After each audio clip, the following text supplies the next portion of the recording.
Top Africa Magazine.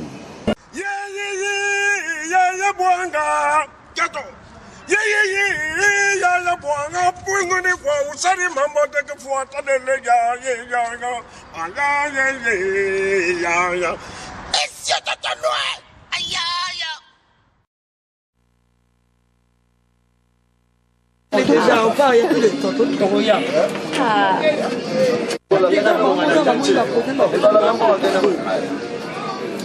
Voilà mon gars, la solo.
Mokende.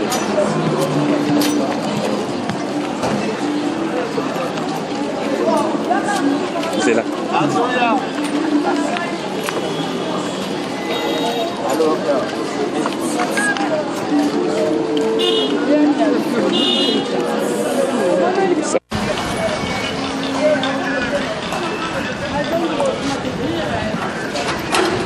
On va filmer un matin.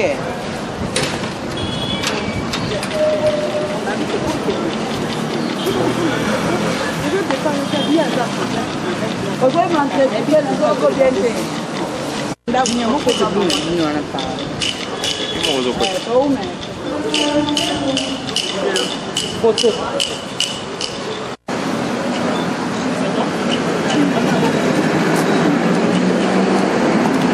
Comme de mes bonnes sortes, nous avons porté nos plaintes,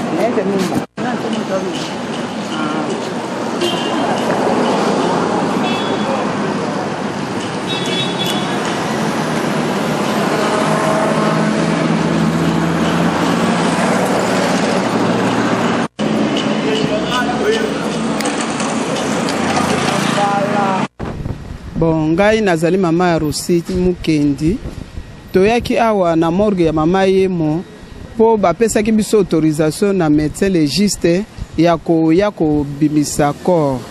Balobi ke famille baza na droit ya ko bimisa corps. Ya wana toyaki après 40 jours tozaki na coutume na biso ezali après 40 jours il faut tomona ebembele ya mwana. Toye tomoni ebembete. Il fallait to kota to mwana ne fiske mutu moko akota ba autoriser biso te bazaka ko boya. Balobi na biso bazo luka autorisation ya hôtel de ville. Yango tomoni eloko musubiso tokoyi ko saleza te tozo senga kaka boye na ba autorité de la ville ba permettre biso ba pesa biso corps ya mwana to lelaye to kundaye ba pesa biso espace ba pesa biso autorisation wana po to lela mwana na biso to kundaye to koyo kotikala kaka boete lelo 44e jour mwana zaka na morgue to mona kayete to yebite soki corps ezali ou bien ezate. Une chose à précision, yozolo ba ke ba pesa bino autorisation. Autorisation ya bon mona corps na bino ou bien autorisation ya ba pesa bino ebembena. Autorisation ya komona corps ya mwana po banda ba kotisaki na morgue ti lelo to moni corps te. Ya wana ndeto yaki kosenga poto kota to mona corps ya mwana poto zala sur que corps wana ezali comme ça to sala programme to fixer date une fois pour toutes pour na kokunda ko bimisa pe kokunda mwana. Mais nous sommes sûrs que vous allez qui n'a pas avocat na bino, bosolo na bango ba pesi bino compte rendu te oyo hôtel de ville pesa ki bango pour une exposition ya corps. Bon, jusque là, tokutani nanu na bavocat te, posa la biso tovandi, posa mite mezo sala passe, toza baboti. Loko tozo mona solution ezo umela bavocat bayaki bakotisa ki lettre. Maintenant nanu réponse nanu tomoni yango te. Yangwana to yaki kosenga lisusu. Ata bavocat bayaki to yaki kosenga lisusu po ba permettre biso kaka po to bimisa corps. To mona nanu to bimisa yango pe to kunda yango eloko to yela kinde yango wana. En tout cas, tu es dans ngambo papa, maman kudutu alobi, papa est mort, tout le monde est à la morgue, bana mon anatika qui le 25 février. Tu dois comprendre, tout le monde est à la morgue, le lieu a sorti à corps y a recité, mais tout le monde est présence na yo na morgue ah ouais, c'est dire. Quand maman alobi wana, depuis que l'enfant est mort, nanu tout le monde est côté. Bazo yebsa biso mwana azali na morgue.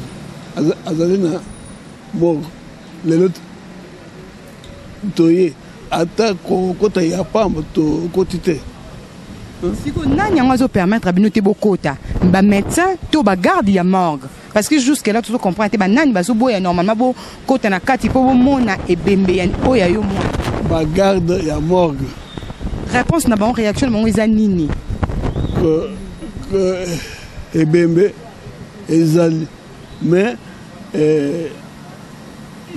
ils n'ont pas droit à faire visiter les gens. Ils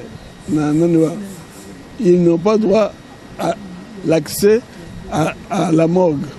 Maintenant, un peu réaction à Bino et par rapport à ça, bozo singa na nini boku ko ça na minute oh Bino famille le bio le 44e jour bana aussi akufa ki bomoni be mettre réaction à Bino demande à Bino vraiment exactement les nini sur maman, moi je suis africain hein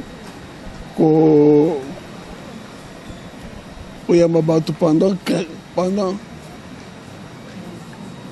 44 jours les bandes Kolia Bango et à Tongo, midi Poko, avec les enfants du quartier. Ça me fait mal. Et ça pèse.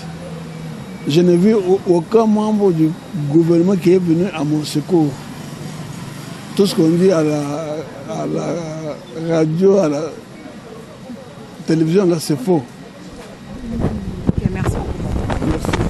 Oui, ndeko pavi emo pono pe tout monde en la morgue et maman emo et papa ba ko visiter bembe yande ko na biso recette ka biso bana le 25 février réaction na yo par rapport à le bobo bat botala.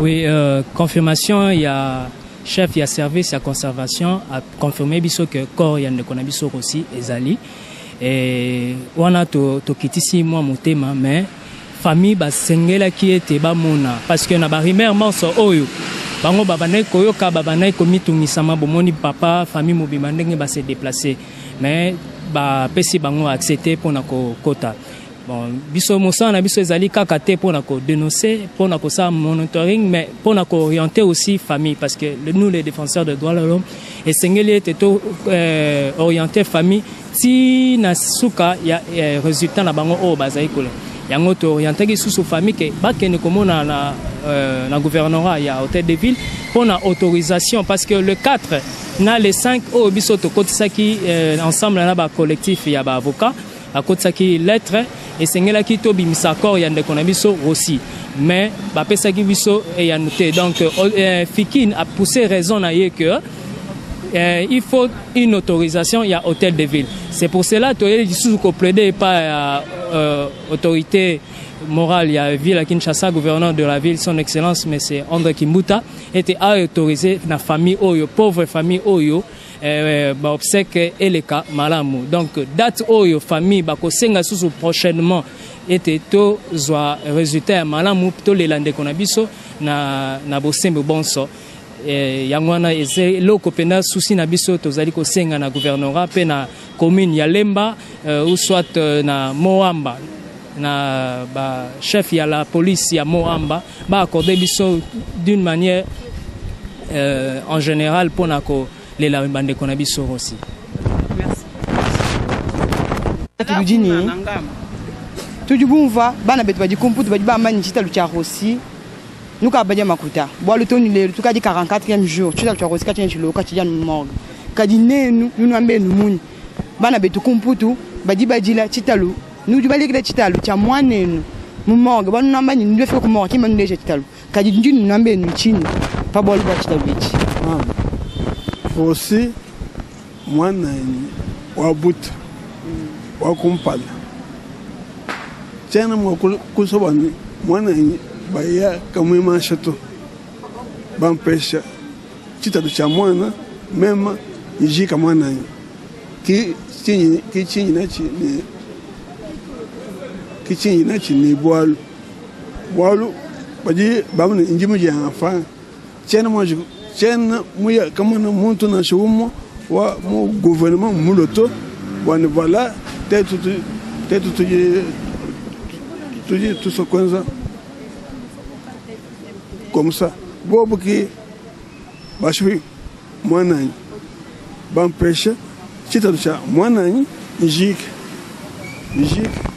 neza baji ça fait 1 mois bonje panche ni bantu baji baloko ni bantu bina baji baloko konsamba kwanza café masuk kuji wa mujini mumiji ni muji lolo ça pèse ça va merci beaucoup maman